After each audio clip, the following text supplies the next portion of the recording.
Lamar is one of the best rebounding teams in the country, 56 points a game, and what kind of challenge? Well, the other challenge is they got mostly seniors.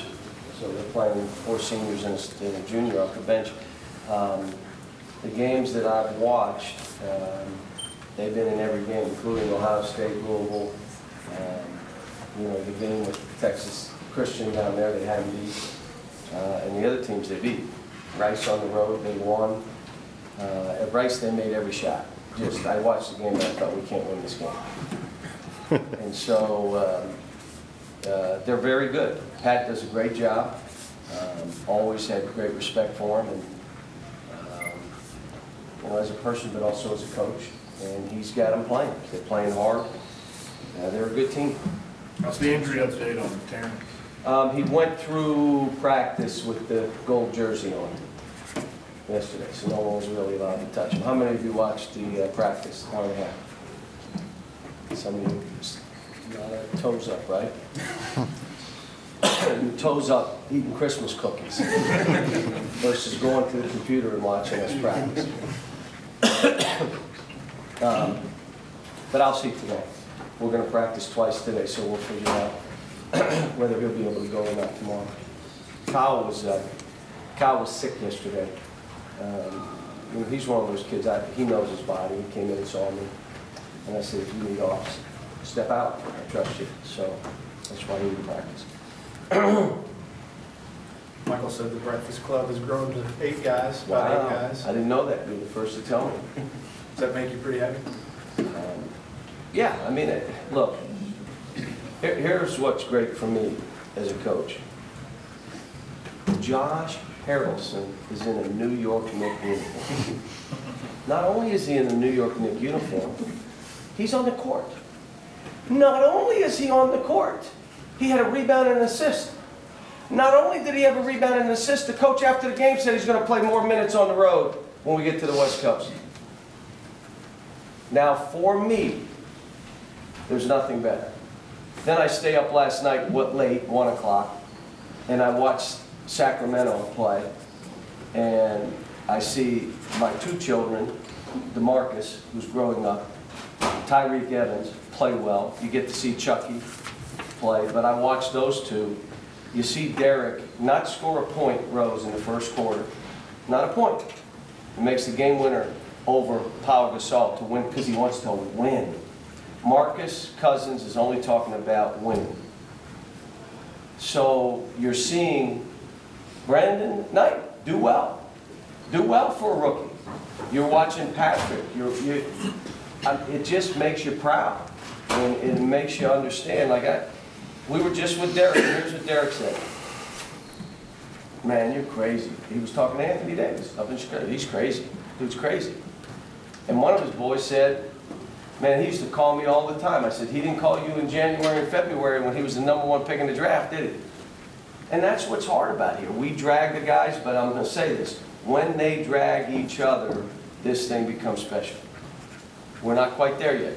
Still not getting them to talk enough. Still, they're into their own thing defensively at times. They stop playing a lot. When they figure out the pace and how they got to play, this team's going to be really good. I like my team, but we're not there yet. But I'm happy. That was a weave around too. How far is it happy academically? Hey, let me tell you this. I got this question for you. And again, I don't see much stuff because I'm, you know, but if I'm on an airplane, I'll read something or whatever. But because I have guys leaving after 1 year, if it is a question about academics, you're only going to promote when they do poorly, and you're not going to promote when they do well, even at Brandon Knight? Or do you want to prove that if you're only there 1 year, you don't care about school? So you don't promote one. You ask the question, but you only promote one when they do poorly. I don't know. Maybe it is, we're going to prove that if you're a one-and-done player, you do not care about academics. I don't know. These kids do. That's out there, but it's not true. It's not true. These kids do. They don't all have great terms every year or every semester, but they do care. Now, who are these people that are only promoting one agenda? I mean, you seem to be aware of it, So who is Throw it? that rock, Jerry, in a pack of dogs, the one you hit, it'll start yelping. I'm not yelping, I'm asking a question. Who is it? I don't even know why would you answer that? Jerry, You seem to you're be telling on accusing yourself. someone of something. What is it? Jerry, you're telling on yourself. I'm But it's not. okay. I'm asking a It's okay. question. All I would tell you is, I'm proud of these kids academically. I'm proud of what they do under the circumstance. They walk out of Wildcat Lodge in the morning, there are people in cars asking them for autographs. People that stayed out there all night asking them for balls. They go to class. Every game we play is a Super Bowl. Every game we play, there's something going on. And for these kids who are looking at lists and have them rated all this, and you would say, they don't have to do anything. It's their choice what they want to do academically. But they're loyal to us, they're loyal to themselves, they're loyal to the family, so I'm proud of them. Why do you think it's important to them academically, if they're not going to be here more than a year or two? Well, part of it is they can come back, and they know they have the opportunity to come back and finish up, and they can do it in piecemeal, they can do it in the summers. The other part of it is they're being loyal to the program. We're here, in other words, by doing what they're supposed to, we in no way get penalized when they leave, because they take care of business. And then they find out what I try to tell them: an educated man doesn't get robbed or fooled. Educate yourself, read. Get into reading, learn to read well and enjoy it. And now when you're in school here, take advantage. Educate yourself. Take financial planning courses. Why? Because you're going to come across some money. You want to know what you're supposed to do. You want to be able to read contracts and understand what they say. So we tell them it's important. And I also tell them this: if I can't count on you in the classroom, how in the world can I count on you on the basketball court?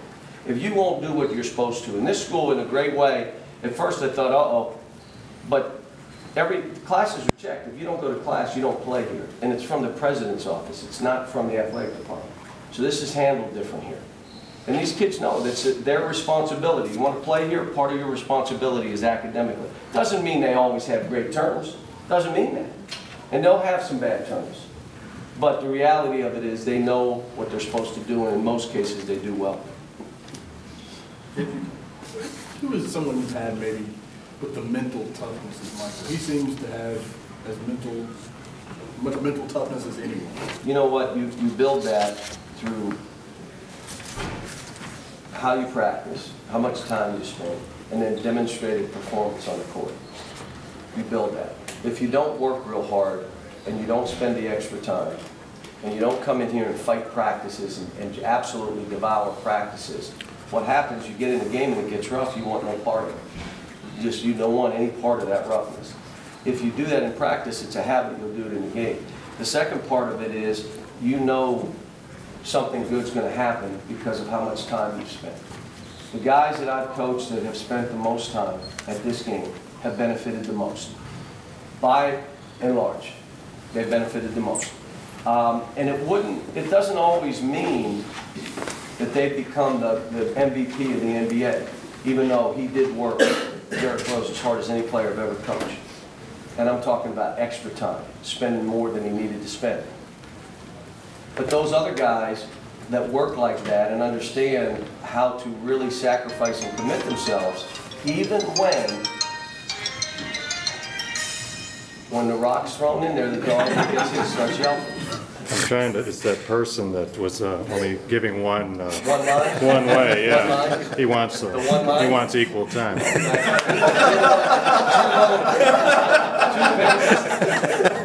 See the little 2 pages?